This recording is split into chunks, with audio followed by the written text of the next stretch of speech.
नमस्कार दोस्तों, मेरा नाम है वरद विजय चव्हाण और मैं आप सभी का मेरे YouTube चैनल में स्वागत कर रहा हूं। दोस्तों, कोई भी इंसान जब एक एफआईआर दर्ज करवाने जाता है तो काफी टाइम पुलिस जो है वो अलर्ट मोड पे होती है। इन्वेस्टिगेशन भी झट से शुरू कर देती है और पुलिस के इसी अलर्टनेस की वजह से कोई बड़ा हादसा होने से टल जाता है।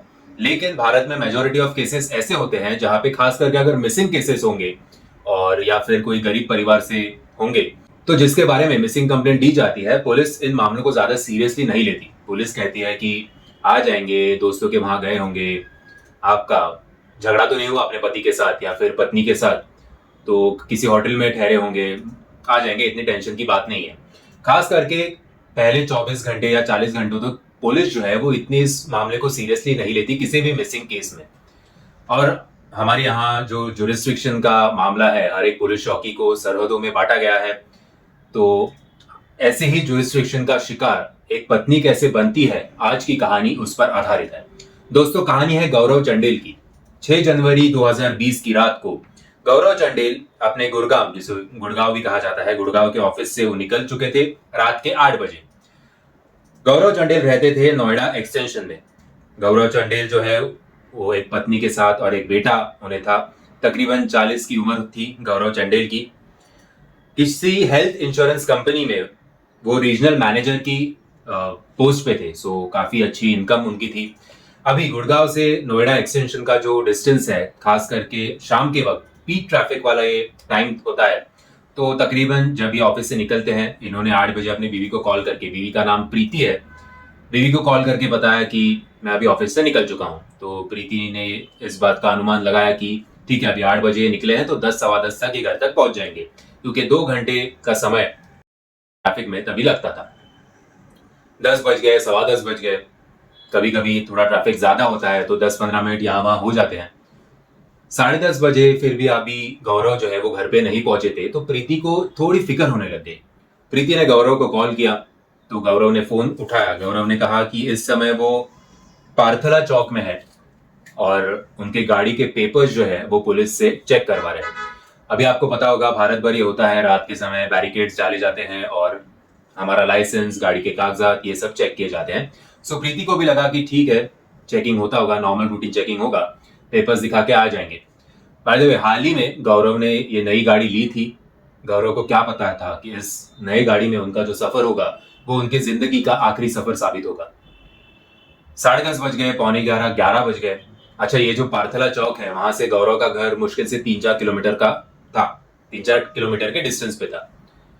तो प्रीति को लगा कि चेकिंग में कुछ ज्यादा समय तो नहीं लग रहा, इसलिए 11 बजे फिर एक बार प्रीति ने गौरव को कॉल किया। इस समय फोन जो है वो स्विच ऑफ आ रहा था। अभी आहिस्ते आहिस्ते प्रीति की जो टेंशन है वो बढ़ने लग गई। 11 के 11:30 हो गए, पौने 12 हो गए। प्रीति और गौरव के अपने पड़ोसियों के साथ अच्छे संबंध थे, तो प्रीति ने पड़ोसियों को बोला कि गौरव का फोन नहीं लग रहा। जब मैंने फोन किया था गौरव को 10:30 बजे, तब उसने कहा था कि वो गाड़ी के पेपर्स चेक करवा रहा है। और एक इंपॉर्टेंट पॉइंट ये है कि गौरव की आवाज जो है प्रीति को ऐसी काफी घबराई हुई लग रही थी। और जब गौरव फोन रख रहा था तो प्रीति ने सामने वाले की आवाज सुनी और सामने वाले का यह कहना था कि गाड़ी साइड में लगाओ और पेपर्स दिखाओ। ये लास्ट लाइन प्रीति को अच्छी तरह से याद है कि कोई तो थर्ड बंदा था, शायद वो पुलिस वाले ही होंगे, जिसने जिसने ये लाइन, जो आखिरी लाइन थी उस फोन कॉल की, वो प्रीति ने सुनी थी। 12 बजने के बाद पड़ोसियों को और प्रीति को चिंता होने लग गई कि गौरव अभी तक कैसे नहीं आया और ऐसा कौन सा चेकिंग होता है। अगर गौरव को पुलिस चौकी में भी ले गए तो फिर गौरव का फोन तो आना चाहिए, गौरव का फोन स्विच ऑफ कैसे है। इसलिए प्रीति पड़ोसियों के साथ पार्थला चौक चली गई। पार्थला चौक में ना गौरव का ना उस गाड़ी का कोई नामो निशान नहीं था। तो इनके जुरिस्डिक्शन में जो पुलिस चौकी आती थी, उस पुलिस चौकी का नाम था बिसराक पुलिस स्टेशन।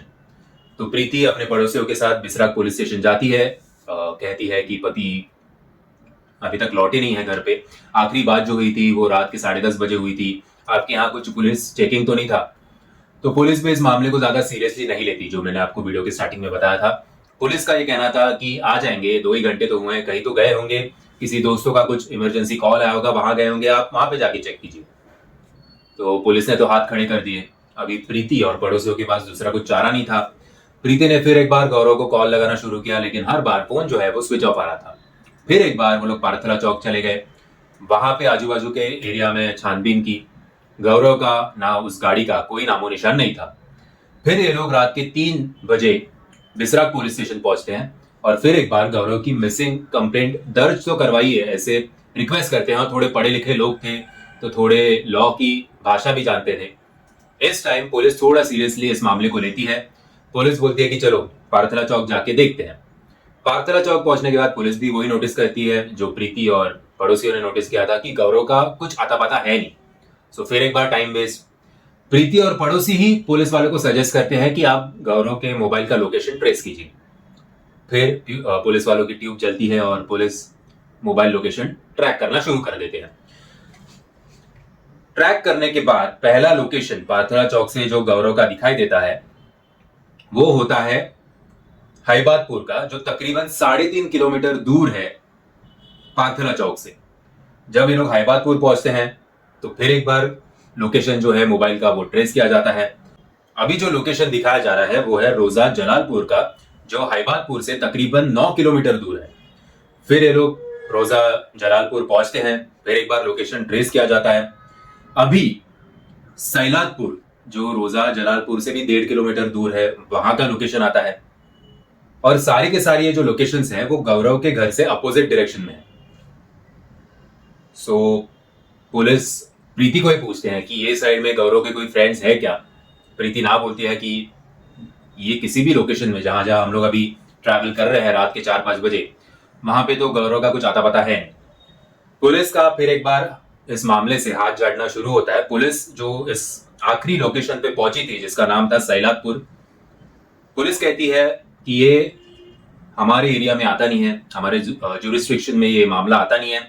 आप एक काम कीजिएगा, आप फेज 3 में जाके गौरव की मिसिंग कंप्लेंट दर्ज करवाइए और उन्हें कहिए कि गौरव की आखिरी लोकेशन ये पाई गई है।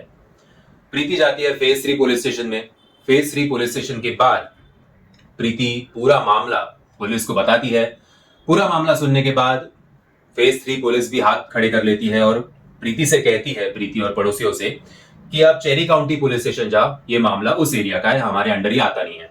अभी सोचिए, एक पत्नी खुद के पति के लिए रात को कहां का भटक रही है और कोई भी पुलिस वाला इस मामले की जिम्मेदारी नहीं ले रहा है और इन्वेस्टिगेशन जो है वो प्रॉपर तरीके से नहीं कर रहा। चेरी काउंटी पुलिस स्टेशन जाने के बाद वहां की पुलिस बोलती है कि ये मामला हमारा नहीं है, आप गोड़ा पुलिस स्टेशन जाओ। सो आप सोचिए कि रात के 12 बजे तक सबसे पहले गई थी ये बिसराक पुलिस स्टेशन में, उसके बाद फेज 3 पुलिस स्टेशन, फिर चेरी काउंटी पुलिस स्टेशन और अभी गोड़ा पुलिस स्टेशन। 4 पुलिस स्टेशन ये लोग भटक रहे हैं एक एफआईआर दर्ज करवाने के लिए। और ये पढ़े लिखे लोग हैं, सो बेचारे गरीब फैमिलीज का क्या होता होगा ये आप इसका अंदाजा लगा सकते हैं। गोड़ा पुलिस स्टेशन ने भी ये सारे लोकेशंस को फिर एक बार ढूंढ खंगाला, इन्वेस्टिगेट किया, लेकिन गोड़ा पुलिस स्टेशन के हाथ में भी कुछ नहीं लगा। फिर भी प्रीति ने और पड़ोसियों ने हार नहीं मानी, वो इन लोकेशंस के आजू बाजू ही खुद से सर्च करते रहे। पुलिस ने तो खुद की जिम्मेदारी निभाई नहीं, तो रात भर एक पत्नी अपने पति को ढूंढने के लिए दर दर भटक रही थी। ऐसे ही करके तकरीबन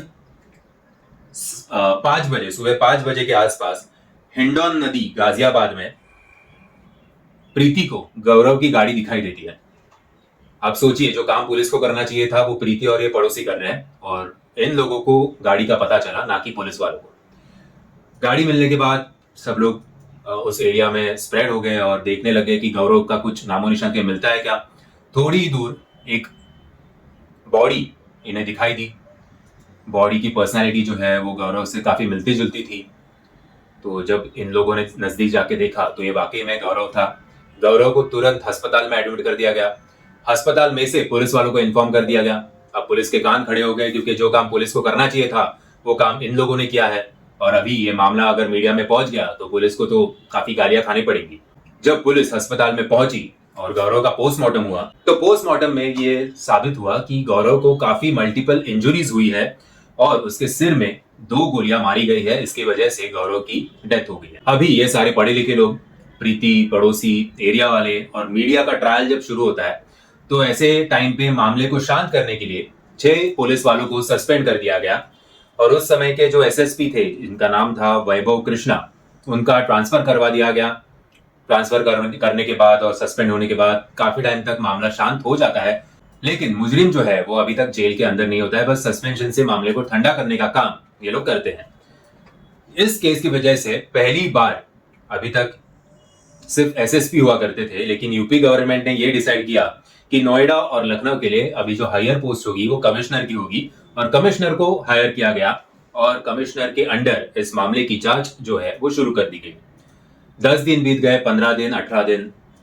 जो गुनेगार है वो अभी भी, उनके बारे में पुलिस को किसी भी प्रकार का कोई क्लू नहीं मिल रहा था। लेकिन गौरव के खून के 20 दिन बाद पुलिस ने मिर्ची गैंग के 2 बंदों को अरेस्ट किया।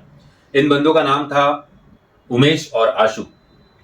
पुलिस ने आशु की वाइफ को भी गिरफ्तार किया। आशु के अगेंस्ट अभी तक 40 के ऊपर केसेस या चार्जेस दर्ज थे और उमेश के ऊपर 6 केसेस दर्ज थे। 1 लाख का इनाम पुलिस ने इन दोनों पर रखा था। जब पुलिस इनके घरों की छानबीन कर रही थी तब उमेश जो है उसने भागने की कोशिश की और पुलिस ने उसकी पैर पर एक गोली मारी, इसलिए वो इंजर्ड हो चुका था। उमेश के पास ही गौरव चंडेल की चाबियां मिली और लैपटॉप जो है वो इन दोनों ने हथपुर धौलाना की नदी में फेंक दिया था। अगर उस समय पुलिस अपना कर्तव्य निभाती तो शायद प्रीति को, उसका पति जो है वो इस तरह खोना नहीं पड़ता। दोस्तों, मैं आशा करता हूं आपको ये वीडियो पसंद आया होगा। अगर आपको ये वीडियो पसंद आया होगा तो याद से वीडियो को लाइक, शेयर और चैनल को सब्सक्राइब करना मत भूलना। जय हिंद, जय महाराष्ट्र।